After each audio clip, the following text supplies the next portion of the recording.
Aujourd'hui, je vais te parler des 2 erreurs que font la majorité des gens et qui leur empêchent d'atteindre leurs objectifs. Et pour ça, je vais t'expliquer comme j'expliquerai à ma nièce à qui j'ai d'ailleurs piqué les jouets. Ça, c'est ton objectif. Toi, tu veux atteindre cet objectif, donc faire tomber l'objectif.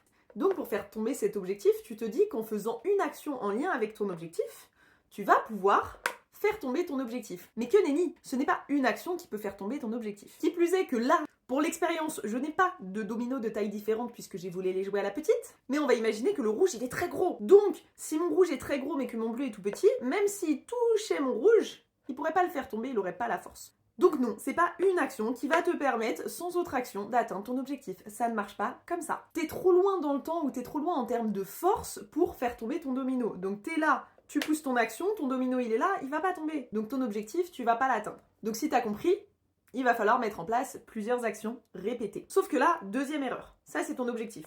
Il est loin, l'objectif. Il est loin parce que t'es ambitieux. Donc, tu vas mettre en place des actions répétées dans le temps. Sauf que ces actions, elles sont trop éloignées les unes des autres. Donc, est-ce qu'elles vont pouvoir faire tomber l'objectif? Non.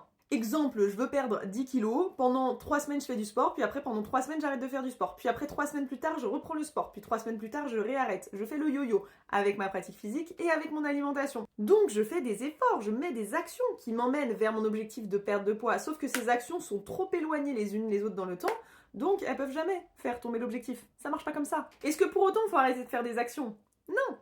Mais il faut faire des actions cumulé. Donc en fait, la petite action que tu vas faire aujourd'hui qui, à elle seule, ne peut pas faire tomber ton gros objectif, si ta petite action, tu l'additionnes à une autre petite action, qui s'additionne à une autre petite action, qui s'additionne à une autre petite action, puis à une autre petite action, puis encore à une autre petite action, puis à une autre petite action, et encore à une autre petite action, est-ce que ta première petite action, toute seule, pourrait faire tomber le gros objectif?